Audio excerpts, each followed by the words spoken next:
Hello there. Today I'm going to talk about the greatest feats of Adama, also known as Apollo. Skilled pilot, capable officer, great leader, and apparently even a pretty good lawyer. Starting with,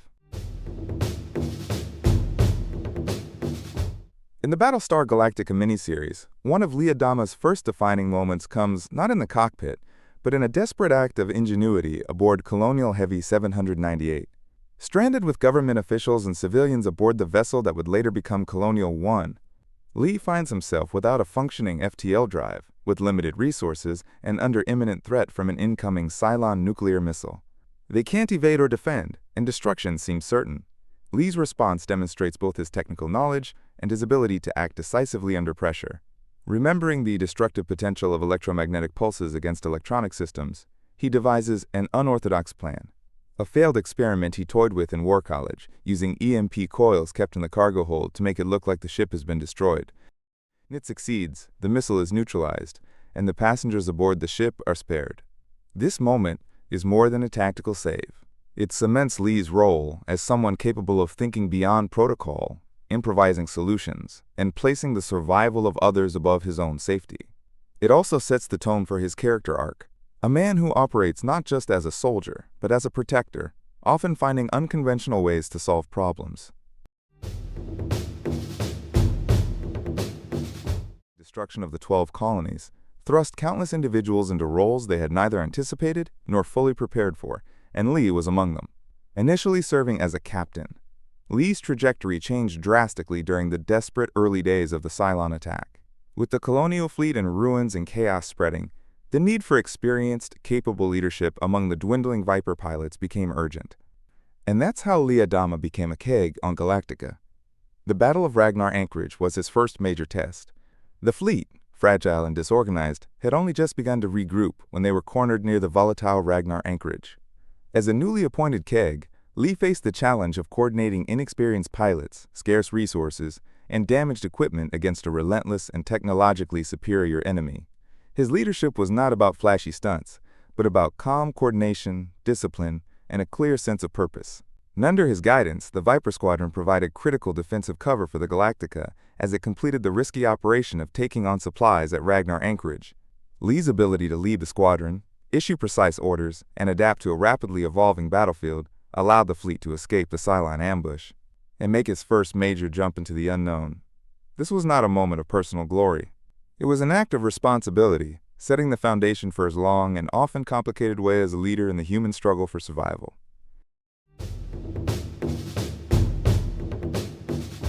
Lee was often viewed through the lens of his relationships, mainly as the son of Commander Adama, and, in the pilot corps, as the steady counterpart to Starbuck Thrace's reckless brilliance. However, after the battle for the Thallium asteroid, this dynamic began to shift. The victory at the asteroid was a turning point in the fleet's survival, securing a critical source of fuel and buying the remnants of humanity precious time. Lee's contributions in this battle showcased not only his steady leadership as a keg, but also his superb flying skills under intense pressure.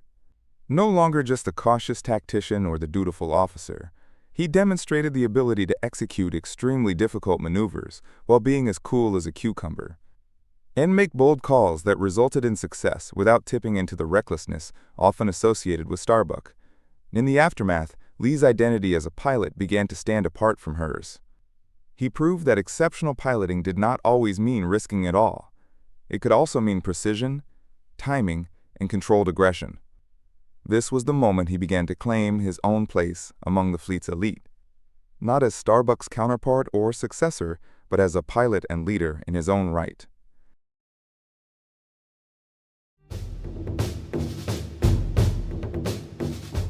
In the episode Valley of Darkness, Apollo demonstrates his ability to lead in direct combat under immense pressure. When Cylon Centurions infiltrate the Galactica, the crisis calls for more than flight maneuvers. It demands courage, quick thinking, and the ability to fight in brutal, close-quarters conditions aboard a ship designed for war yet caught unprepared.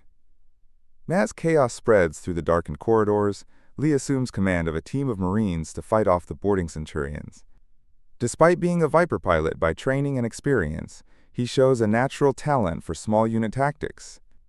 Moving methodically through Galactica's narrow passageways, he issues precise orders, coordinates ambush points, and ensures the civilians and crew are protected.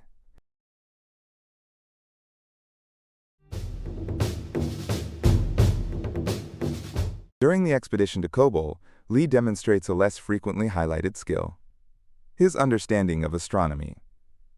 While exploring the ancient ruins, he identifies the Lagoon Nebula, a celestial formation familiar to the colonials. This recognition provides the fleet with a crucial navigational reference, linking their known star charts to the myths and ancient records surrounding Earth. This moment reflects more than observational talent. It underscores Lee's broad intellectual foundation. As a pilot and officer, he is trained not only in combat but also in navigation and stellar cartography, disciplines that prove to be vital to humanity's survival in the vastness of space.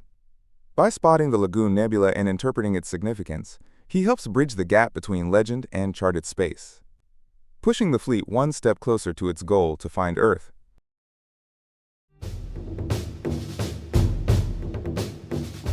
One of Apollo's defining moments as both a pilot and a strategist came during the daring operation against the Cylon resurrection ship.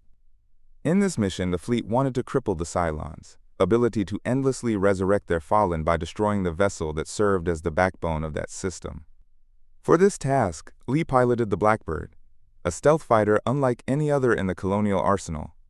Flying the untested craft, he infiltrated the heart of the Cylon formation, navigating without the safety of a traditional escort. His mission demanded precision and nerves of steel, to place bombs and deliver missiles directly onto the resurrection ship without being detected. Through skillful maneuvering and timing, Lee succeeded, delivering a fatal strike that tore through the ship and ended the Cylons' advantage. This act was more than just a tactical victory. It demonstrated Lee's ability to operate outside the predictable parameters of standard combat doctrine, embracing unconventional warfare when the situation demanded it. It also showcased his personal bravery, flying a prototype fighter alone against a superior force, with only his own expertise and resolve ensuring his return.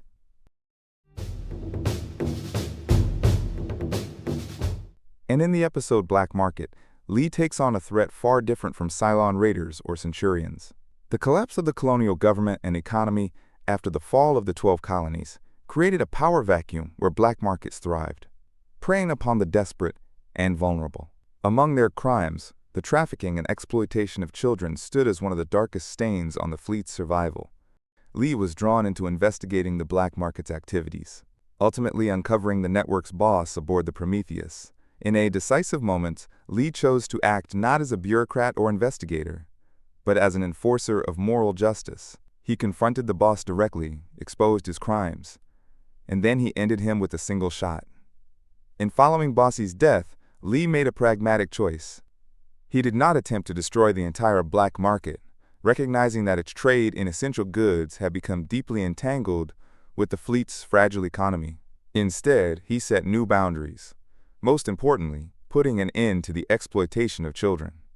This highlighted Lee's complexity.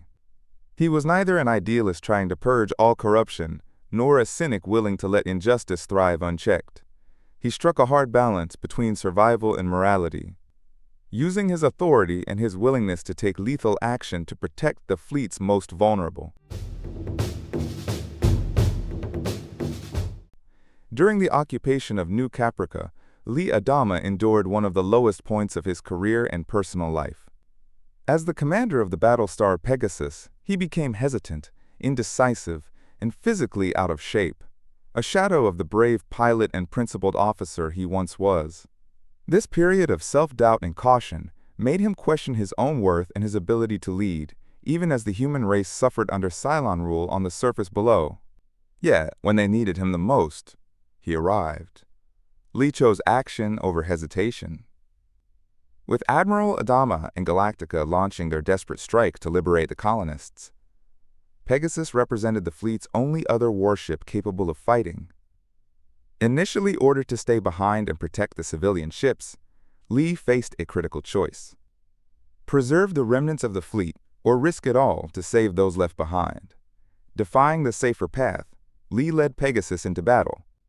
His arrival came at the decisive moment, when Galactica was under overwhelming Cylon assault and on the brink of destruction. Pegasus took the enemy fire, sacrificing itself to draw the Cylon fleet away and buying Galactica and colonial ships precious time to escape. Through this act, Adama redeemed himself. He transformed from a commander consumed by hesitation into a decisive leader who understood that true command sometimes requires risking everything for the greater good. By saving Galactica and enabling the rescue of humanity from New Caprica, Lee reclaimed his place as a hero of the fleet. Not by flawless leadership, but by the courage to act when it mattered most. While Lee is most often celebrated as a Viper pilot and fleet officer, his role on the algae planet during the Cylon occupation demonstrates his versatility as a military leader. Tasked with leading ground forces against a contingent of Cylon Centurions, Lee faced a battlefield unlike the cramped corridors of a ship or the relative safety of a fighter cockpit. Here, success demanded not only courage and marksmanship, but the ability to coordinate units in an open and dynamic environment. And in the alien terrain of the algae planet, Lee quickly assessed the battlefield, deploying his forces strategically to maximize cover, firepower, and maneuverability.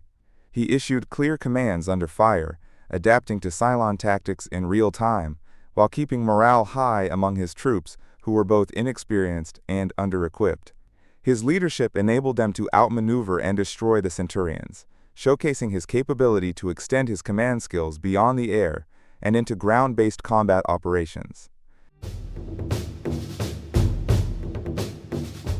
In the aftermath of the human-Cylon conflict, Lee faced a very different battlefield.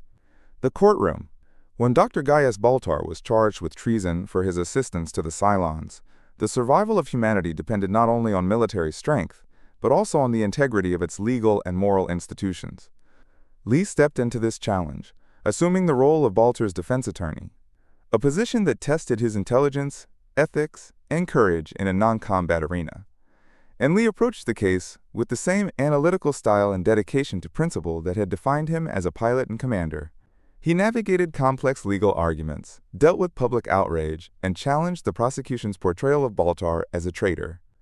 Beyond legal strategy, Lee demonstrated an understanding of human nature and the need for fairness, emphasizing the importance of intention and context in assessing Baltar's actions.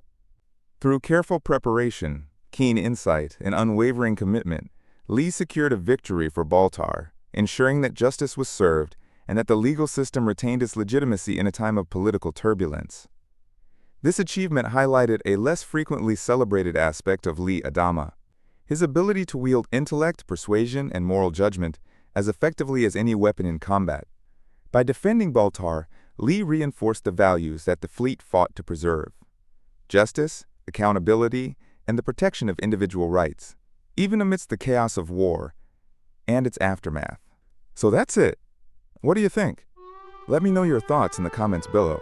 Don't forget to like and subscribe. Until next time.